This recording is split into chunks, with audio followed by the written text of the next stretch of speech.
All right. So Rice, Yeah. where'd you grow up? Where'd you? I grew up mostly in what they call Napa Branch, which is located in Beech Fort, Kentucky. And this is Leslie County. Yes. Tell me about your childhood. You had both your parents growing up. Yeah, we was all family. Mom and dad? Good childhood. Yeah, we had. What we kind of was- stuff? I mean, you grew up. It's a very poor part of the country. Would you consider your family? We were very poor. Yeah. You had electricity. You had running water. We had electricity, but we didn't have running water. We didn't have indoor plumbing. Mm-hmm. We had what's known as an outhouse, of course. And Mm-hmm. we had a well. We had our garden. We had simple things. What kind of work did your father do? Basically, I remember him working some for the state at one point. Didn't seem like a very long time. And what's ironic about it, my dad, he's older now, but he drank a lot. And I didn't know who he was. I didn't really know who he was till I was like 4 or 5 years old. It's just something that I guess where I was with my mother. I was a mommy's baby. And I was with my mother the most of the time. And you got a high school education? Yes. What kind of work have you done? I've been a timber cutter. Straight. That's what I do. Yeah. Timber cutting. Which is the only real alternative to coal mining for most men, right? Well, I just was afraid of coal mines. I'll just be honest with you. I didn't like being underground. I didn't like the thoughts of it. It was just something. I felt free out in the woods. And another reason that I took on timber cutting, I had to work. So, what do? Somebody offers you a timber cutting job, pick up a saw and try it. It wasn't easy. It never was easy, but it got easier as the time went on, even though I didn't know nothing. I didn't know nothing about my timber cutting, And I've had some very bad experiences timber cutting. What kind of stuff? It's a dangerous job, just like coal mining is too. Yeah, they say it's dangerous, and I can only speak for timber cutting because I've never done. What kind of stuff have you seen that's... Do what? I can't do it. When you say you've seen dangerous things, what kind of stuff have you seen? Timber cutting? Logging, yeah. I've been hurt twice pretty bad. I got hit in the face really bad once and knocked out. And knocked a blade to death on the spot. And then I got hurt later years, which really put me out of the timber cutting, when there was a tree pushed down on me and busted my hard hat, cut my head, busted all my disc in my neck, and 5 in my lower back. And I've had an operation on my back, but my neck is not, it can't be repaired. But you're still working today. I saw you this Sunday morning, and you were out there working. Well, I was doing a lot of stuff. I wasn't doing no. See, there's a lot of difference in me now than then. Yeah, but you're planting potatoes. What now? You're planting potatoes this morning? I was digging them up. Oh, digging them up. Yeah, I was digging them up. It's fall. Yeah, it shows you. I'm a city slicker. Yeah, it was fall. Have you traveled? What? Have you traveled? Not much. Not very little. Very little. Biggest venture I've ever been on was my 8th grade school trip, which was to Mammoth Cave down toward Elizabethtown, I guess, somewhere down that way. But you're very happy here. Oh, yeah. Yeah, it's a beautiful part of the country. Mm-hmm. I wouldn't know no other life, of course. Yeah. 53 years in the woods. What else do you know? But I found it interesting, and I don't like being, like I said, and I might have said it to you, and I said it, and I don't like being belittled whatsoever. When I went to school, I could sit in school and listen enough to pass classes. I could make the grades I wanted to make. If I wanted to just pass a class, I could just pass it. If I wanted to make straight A's, I could make straight A's. And it was just all in what I wanted to do. I never found it to be a complicated thing. I never did. What are your favorite things about living in Appalachia, and what are the hardest parts of living here? Because it's not an easy life. It's not easy, but, well, to me, it's just life. And it just, what you would consider horrible may not even to me be more than just day to day. I mean, it might not be that way for me. You know, I've been, and a lot of times growing up, I packed coal, I packed water, I was in the snow. There was times that I'd get up of a morning and what bucket water was froze, fire was out, snow would blow in the house. We had that. We had a lot of that. And, you know, even my family today has got it so much better, even though we ain't got it good either. I mean, what you would consider good, but to us it's just good, and we're very happy with what we have. Mm-hmm. It's all on being thankful for what you do have, you know. And I thank God that I was born here in the Appalachians. He gave me I've got a whole experience that millions of people will never have. If you understand what I'm saying. Yeah. Do you feel like you've lived the life that you wanted to? Yeah, pretty much. You know, I've done things I shouldn't. And I regret some things, and I won't mention them because it's no need to, because they're gone, and there ain't no changing them.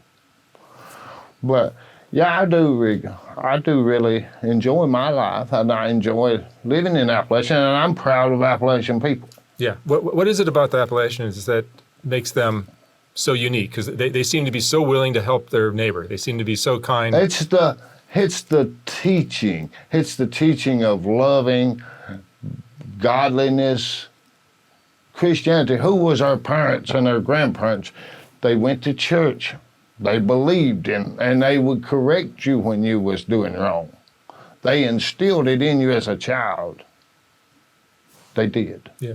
You understand that? And they were great role models too. Yeah, and not just that. But when you have experienced these things, and I'm talking about personally experienced the things, and the things that you can't see, for instance, and then it gives you a whole outlook on life. If you understand what I'm saying, then it gives you a whole different, and then in the end, you know, we all think about being rich. Now, and I have been guilty of it too. But when you look back, would you trade what you have for all the wealth in the world? No, I would not. I would not trade it. I would not trade everything I've experienced and have for all the wealth in the world. Because money can't buy you what I've lived.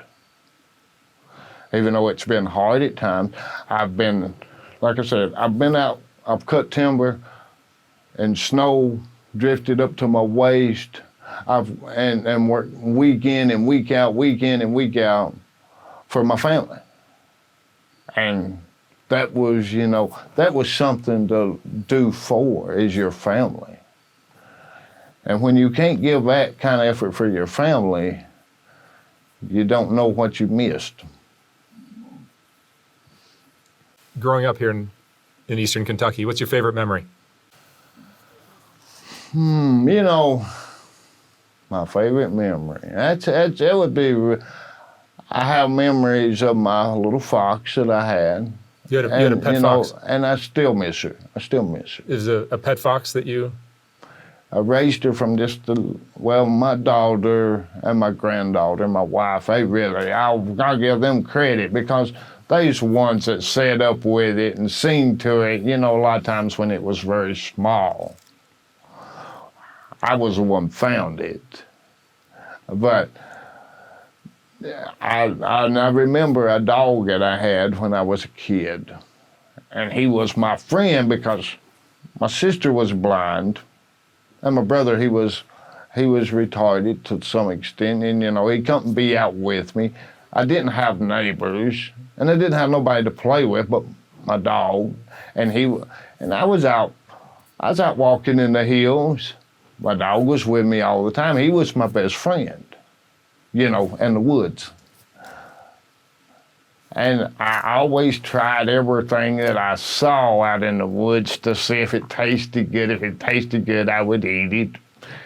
I knew blueberries or huckleberries, we call them huckleberries, I would eat them, but I didn't know what they was for a very long time. I would eat plantain salad. I didn't know what it was for a long time. A lot of the things that grow out there, but there were some things that I one bite down there. Well, some of them, it's just some of them. So your fox, it behaved like a pet dog, or? She was more like a cat. She was really quiet, and she was extremely smart. You could take the fox and teach it one time, and then it would mind you on command. You could say, come here, she would come here. You would tell her not to bother something, and you taught her not to, she would not bother it. If you understand what I'm saying, she was, well, like I said about my fox, she minded better than children. Because once you taught her, she did not stray away from that. And she wasn't trying to get away. She was your pet. No, she didn't want to get away. She was given all the freedom of outdoors that she wanted, and she died in my lap. She died in my lap. Did you ever consider leaving? Consider leaving me? Appalachia? Yeah. No, I'll never consider leaving where I live. Do you know anything about your grandparents or your family? I remember my grandma Bessie, which is Kyle's grandmother. Well, it'd be his great-grandmother. That's as far as I remember grandparents. I do not remember my father's parents. Yeah. But do you know, how they survived, what life was like for them? Well, Grandma just lived, simple too. She was very simple. She was very simple. She worked hard. She raised 2 daughters. She was single all of her life, so I don't believe she was ever married. Huh. And you have children? What? How many children do you have? I have one of my own, and I've raised, 2, 3, I guess you'd call it raising them. The boys was great big when me and my wife married. I consider the younger one as more raised than I did the older one because he's like 13, at the time, and it wasn't long till he was on his own because he left early, to pursue a career in truck driving and whatever. Yeah. Mm-hmm. And what do you do for food? You grow your own food? I grow some of it. I don't grow all of my food. I do like what I raise, I grow beans, I grow corn, I grow just about anything that's capable of being grew in the garden here. But still, we have other stuff. We buy stuff, So you do go to the store and stuff? Yeah, we do buy a lot of stuff. But this is a very simple life compared to what most people... Simple, yeah. And I'm nice, and everybody knows me as just simple. If I have enemies, I don't even know it. No, I hear everyone loves you. Because I'm real easy-natured. I don't bother people. I don't steal. And no way. And I don't lie on people. And, all the chatter that people does from time to time. You know what I'm talking about. Yeah.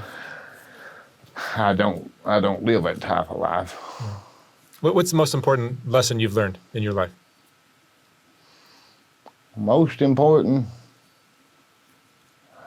I think the most important thing that anybody can learn is to know right from wrong and know the God. Know that Jesus Christ is their Savior. I think that's the most important thing. And then once you know that, you can pattern by his examples and people are happy. You know, it's just me now. Like I said, that's what I experience.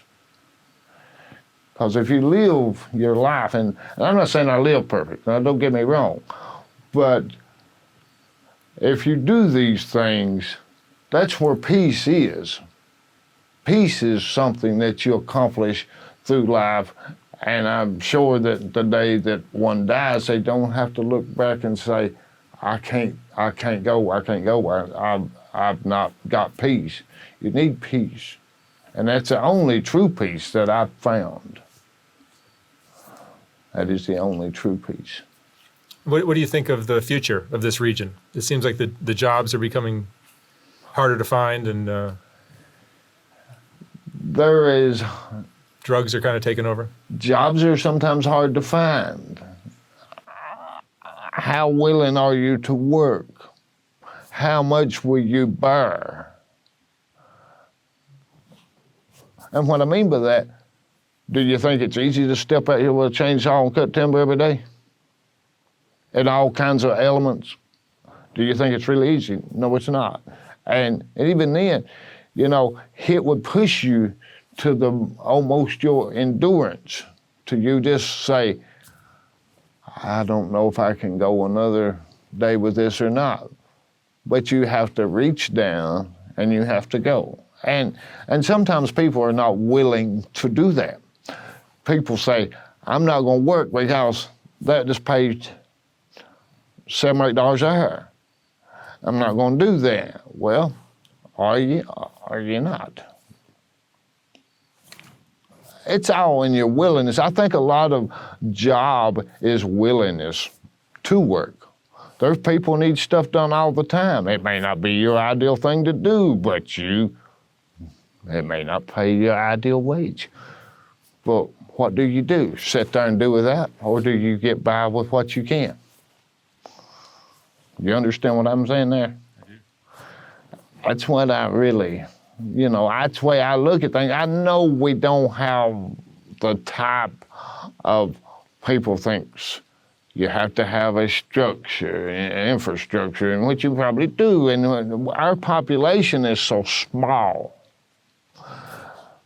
It's so small. And we have very intelligent people.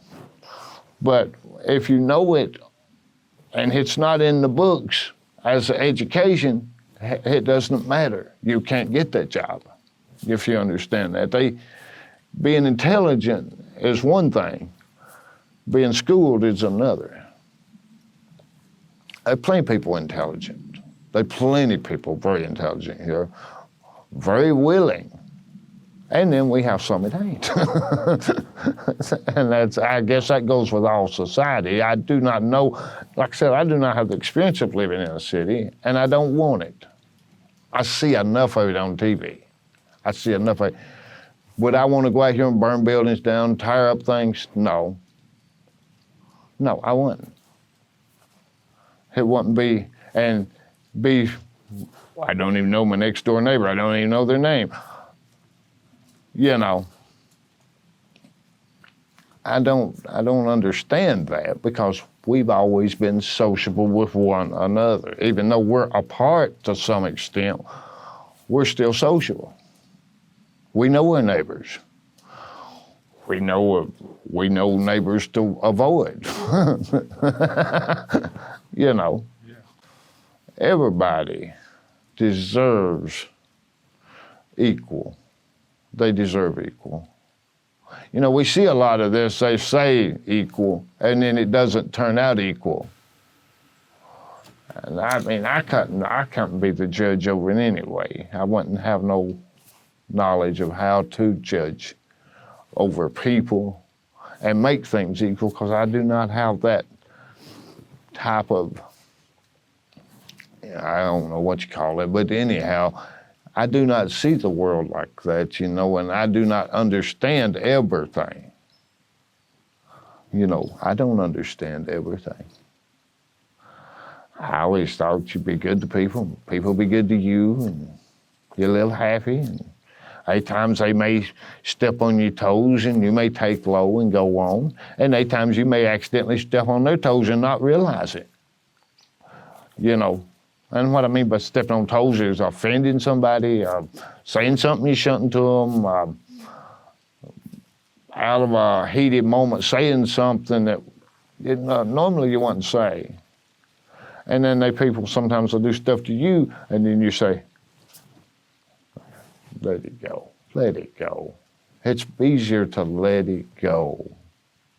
It is. It is a lot easier to let things go than to pursue. It is much easier. All right, Rice. Thank you so much for sharing your story and talking with me. You know, like I said, that's about as simple as I know.